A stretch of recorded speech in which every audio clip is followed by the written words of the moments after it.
bonjour ou bonsoir, selon l'heure à laquelle vous nous regardez.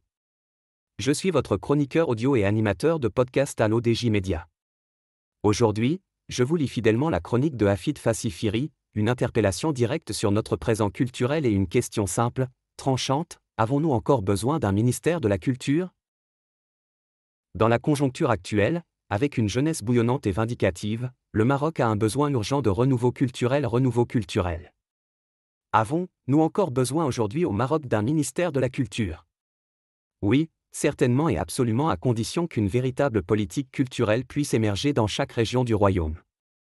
Oui, car il y a la place pour davantage de salons du livre et d'un renouveau littéraire, et pas seulement quelques livres qui seront subventionnés et tirés à quelques centaines d'exemplaires grâce à la subvention accordée par le ministère. Oui, car le théâtre se meurt si ce ne sont quelques troupes qui font quelques représentations, qu'on peut compter avec les doigts d'une seule main, juste pour justifier de la subvention de quelques dizaines de milliers de DH. L'auteur affirme que pour lui, le spectacle vivant illustre cruellement l'urgence de ce renouveau. Pour le cinéma, cela est un peu différent car les aides à la production se chiffrent à des millions de DH, même si les films réalisés ne sont projetés que dans quelques salles et n'enregistrent généralement que des rentrées dérisoires. Les festivals et les arts plastiques sont également logés à la même enseigne, quoique dans des proportions diverses.